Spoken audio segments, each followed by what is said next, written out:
I'm Mangino. Welcome to the Mangino Talks Pittsburgh podcast. I've been a radio talk show host for half of my life and nearly half of that right here in Pittsburgh. And so on my podcast, we talk about everything that matters to us all, from current events to Pittsburgh history, social issues to sports, politics, to practical day-to-day life. And today we're talking about Harrisburg politics that ultimately impact everyone in the entire Commonwealth because of the latest budget impasse that is taking place. Now, it's really interesting. The governor having a wonderful relationship with Senate Republicans for about 6 months after taking office. Glowing comments were made regarding his availability and his candidness and support of some of the key issues that matter to them, most notably the issue of vouchers. And the governor making an announcement last week that after negotiating in $100 million into a budget deal with Senate Republicans, then made a statement that he's going to line item veto that entire $100 million. And the argument that he made was, well, I'm doing this so that this can move through Harrisburg more quickly and not go through a protracted battle with House Democrats that are just never going to go along with this. But what's happened since then is Senate Republicans are saying, listen, we're out till September. We're not coming back. Now, maybe we will, but we're not scheduled to come back until September. This whole thing, even though it did pass in the House, the budget, doesn't become official and get to the governor's desk until the lieutenant governor is able to sign it in front of the state Senate when it's in session. Interesting little constitutional issue here. Well, with us to talk about what's been happening over the course of the past several months and where things stand now is Chris Bork. He's with Muhlenberg College, and he's joining us on Mangino Talks. Chris, welcome. Good to have you on the show. Hey, Robert. Thanks. It's such a pleasure. Thank you very much for making time. What's your assessment about where things are right now in Harrisburg between the governor, Senate Republicans, and House Democrats? Yeah, it's a fascinating period of time in the state capitol, Robert, and the school vouchers issue seems to have really given the relationship a jolt, right? I think during the first 6 months or so of the Shapiro administration, certainly differences between the Republican-controlled Senate and Republican leaders in the state legislature and the governor were there, but they were modestly played down compared to the Wolf years in Harrisburg. And there was, I think, kind of this a bit of détente, to bring back that old word in Harrisburg between the governor and Republicans, with some fairly kind rhetoric on both sides, and it seemed to be kind of flourishing when the governor issued his original position on support for school vouchers, something that would really shake up Pennsylvania politics if you had a Democratic governor go along with that. And it seemed like perhaps we're into this whole new stage of politics in the Commonwealth. And of course, in the last week, that all collapsed with the governor going back and saying that he'll line item veto that part of the budget, and drawing incredible ire from Republicans that say he backed out of the deal, that he lied to them, and that he set them up on this, and creating some really deep tension that, as you discussed in the lead-in, is pushed Republicans to say, well, we're not even going to come back and allow this to be signed, just hold up things. Mm-hmm. And so it's we're the little bit of reality check, right? in Pennsylvania politics. Issues. School vouchers are a policy option very much detested by public school teachers in the state. They are some of the greatest supporters of Democratic candidates, including the governor. Worked hard for him, gave him a lot of money during the campaign. And for a governor to have one of the really big break with his party, this would be a tough issue to do that on. And eventually he didn't, at least for the short term. And that's the reality. That's the reality of politics. A lot of people think Governor Shapiro transcends some of that, and he very well may be able to do that. But at this point, this is an example of how hard that is. Well, let me ask you this. This funding system was different than anything else that I'm aware of that's come to this point, to where it's a complete set of dollars that had nothing to do with dollars that are otherwise going to school districts. There's a massive investment in public schools within this budget. This $100 million would be completely separate from that. Why do you think that wasn't enough to bring on support from the teachers' unions predominantly that are opposed to this? Yeah, it's a great question, really important aspects that you bring in, Robert. Yeah, this budget, if you look at it as on a whole, is very good to public schools. It's pretty much a budget that ups the investment from the state, and some of that is due to court decisions that have required some changes there, but also just a general willingness on the part of the governor and other folks in the legislature to do that. So you might say that's the option that maybe public school teachers would say, okay, as long as you're doing that, we can live with something like, a relatively, and that you shouldn't say $100 million is small anytime, but a relatively small amount going to vouchers, separated. Again, that there's the sense that if you start to channel money into vouchers for private schools, it ultimately will undermine the capability of public schools to do the things that public school teachers say they need to do. Now, it's a good argument, I think, to have and to look at the realities of the finances there. But certainly, it's still the idea that much state money would be channeled into vouchers is something that public school unions and public school leaders are unwilling to accept. Now, the argument from the Senate Republicans is, listen, maybe the majority of Democrats wouldn't vote for this, but considering how tight the margin is in the House, it's only one vote. If it gets to the floor for a vote, this thing passes with the $100 million in. One, your thoughts about that assessment, and two, was there something that Democrats could have done to even keep it from coming forward for that potential vote?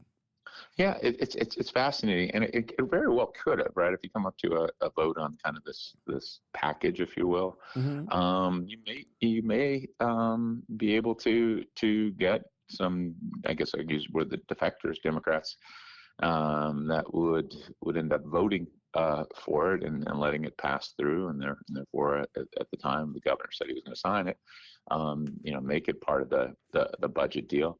Democrats certainly, if they knew that, if they did the vote count, which I'm sure they would, Democratic leadership could clearly slow that process down and bring that vote to the floor. As part of the power that a speaker has in Harrisburg to make that a challenge to get that. If they thought, in the end, they had some defectors that were going to pass this largely on Republican votes with a few Democrats. So strategically, I think you would have seen that kind of play out in real time if again the governor hadn't made his decision. When you look at the relationship with the governor and Senate Republicans, many people, headlines all over, honeymoon's over, and then the question becomes, obviously that's the case, but is the relationship irretrievably broken at this point? And there are many Senate Republicans that are giving indication that is actually the case. Some of them saying that they just can't trust the governor any longer from this point moving forward.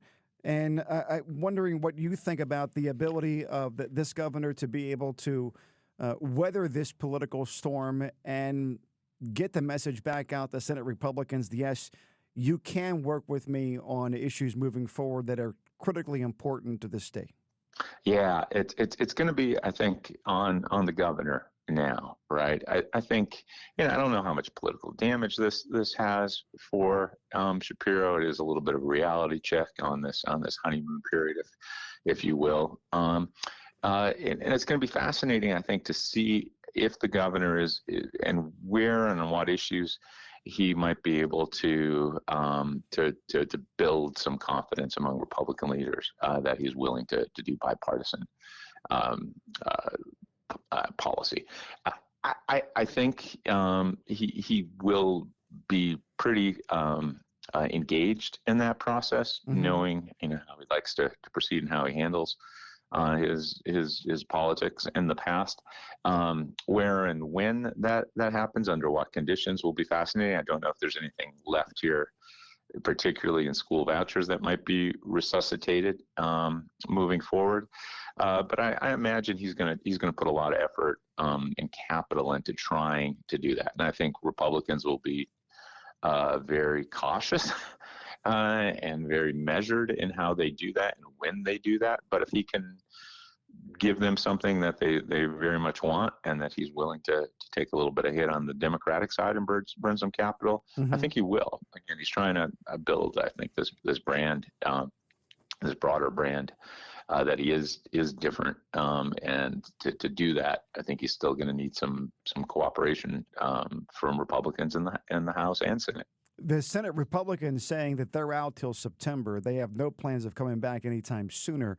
Are they just frustrated and they're expressing their anger by doing this, or is there actually a political play here that could reopen budget talks and figure out some way of getting dollars back in? I mean, what's happening on the Republican Senate side? Yeah, it's certainly strategic, Robert, in that they're saying, okay, well, what's on our plate? What do we have right now? And you always, from a political perspective, you look at your assets, and their asset is, well, this is the rules. We could kind of leverage this to our interest, either be just to delay it and put the governor in a bit of a hot seat, or to legitimately think, well, okay, maybe we could leverage this to the point of getting some concessions to make it happen if the governor feels that it's becoming too much of a liability. So I think they're probably thinking about both possibilities right now, and they certainly have this legally and as part of the rules that they can fall back on, and I think they're going to play it as much as they can. There's a bit of policy that's coming out.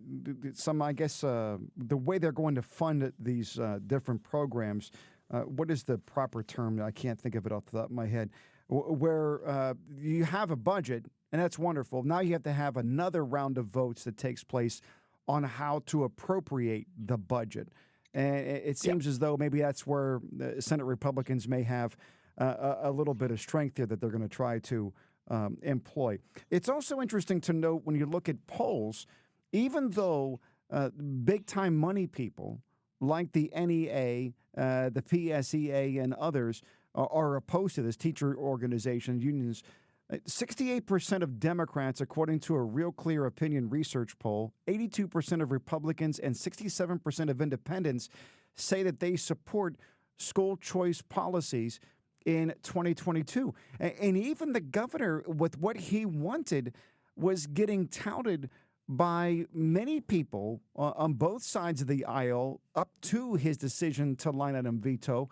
And there were even two different secretaries of education on the national level that supported his move and thought it was a great move. It seems to me as though the political calculus here, maybe Governor Shapiro really misaligned the numbers on this one, that it would have been better off to be on the side of where most Pennsylvanians are on this issue, where some of the greatest experts are on this. You're still providing the money. Go back and fight with your own party a little bit and get them to come on board with this. Yeah, I think that's a really interesting and fair appraisal, Robert. Certainly, as you cited, polls are generally indicate that the public likes vouchers generally constructed, right? And you could put different conditions, different frames, and how wide the vouchers could be used in religious schools and a whole bunch of other factors, and that changes stuff. But I think your appraisal's on. And I think the governor, if he had made that deal, right, in terms of his kind of broader public standing, would actually get a boost from it. Now, again, he's going to take a hit among some of his most core constituents, and maybe he's not willing to do that at this point of his administration. But certainly, I think it would have got him a lot of juice and buzz in terms of the media, broader media, and public discussion about doing just that, and maybe the larger, positive overall effect in public standing. Again, it comes back to politics of your constituency and your core, and people that have really been invested in you, and how far you want to go in angering them. And in this case, I don't think he wanted to go. He decided that doing that right now would not be in his best interest. Any clear understanding of what Senate Republicans would not have otherwise supported if they knew ahead of time that they weren't going to get this $100 million voucher funding? I don't know particularly what other things they gave, if you will, to use that term, to the governor and to Democrats. In particular, was it just, kind of overall spending levels, particular support for some of the broader, public education investments in the budget? So I don't know exactly what trade-offs might have been there to get that deal. Once again, Chris Borg joining us from Muhlenberg College. Interesting poll that you recently put out regarding recreational marijuana across the Commonwealth. And I guess it's difficult to get an assessment truly off of one poll based upon trend lines. But it seems as though from what you've been able to gather in this most recent survey, the level of support for recreational marijuana seemed to have softened. Your assessment of your own poll? Yeah, and importantly, it's one poll. We've been asking the same question for over a decade, Robert, and we find that the support for legalization of marijuana, for recreational legalization in the state, has increased substantially. Over a decade ago, more people opposed it than supported it by a wide margin, and we've seen almost every year since, over the last decade, support rise and move up for recreational legalization in the state. So this was the first year we didn't see that happen. And there was a little bit of a decline in support. Still, significantly more Pennsylvanians support legalization than oppose it. There's a fairly significant amount, about 1 in 5, that are neither favor or oppose or kind of indifferent on it. But it is different. Our poll is, different, and it's stopped a trend that we've seen now for a decade. And that could simply be, as someone that does a lot of polling and has for a quarter of a century in Pennsylvania, an outlier. We just have, based on sampling error, we have a little bit stronger or less opposite or support than we'd see if we had, done the poll. That's what sampling is, right? You take a small group, and sometimes there's just normal sampling error. And that may very well be the simplest explanation for this. And when we go back in the field next year, or others go in the field, they'll find a different story. However, it may also be picking up, and this is why you do the research and you continue to test, perhaps a softening, if you will, of support, a modest, very modest, again, this is all we're talking a handful of points, where people are dissatisfied with aspects of the place that marijuana is taking in society. We asked a question in the survey about concern levels with use. There's a lot of evidence that use levels among younger Americans has skyrocketed, and asked individuals, are they concerned with that increase? And there is significant concern levels. So it is a pretty complicated policy area when you get down to it. Again, a big caveat: this could just be an outlier in terms of what we're seeing in a longer term trend that's clearly been supportive of legalization. But it's worthy of note that perhaps we're seeing a little bit of a complicating aspect in terms of public support for this policy option. Chris, as you take a look at what political leaders are thinking and saying across the Commonwealth on this issue, where do you see it at this point? I've oftentimes had Patrick Nightingale on from the Pittsburgh chapter of NORML, the National Organization for the Reform of Marijuana Laws. He's testified a number of times in Harrisburg on this issue. I know that there are lawmakers, both Republicans and Democrats, that are in support of some aspect of recreational use for marijuana. But how are you seeing things play out in Harrisburg at this point? What kind of a timeline would you put on the potential of having it become legal in the Commonwealth? Yeah, I think we're clearly headed in that direction. You see the bipartisan bill that was just proposed in Harrisburg recently. There seems to be movement, even with the slight change we saw in this poll. There's only about a third of Pennsylvanians, less than a third, that oppose this at this point, given the fiscal realities that can be realized with legalization. Also, a lot of tax revenue that's there. Our bordering states now most allow for this.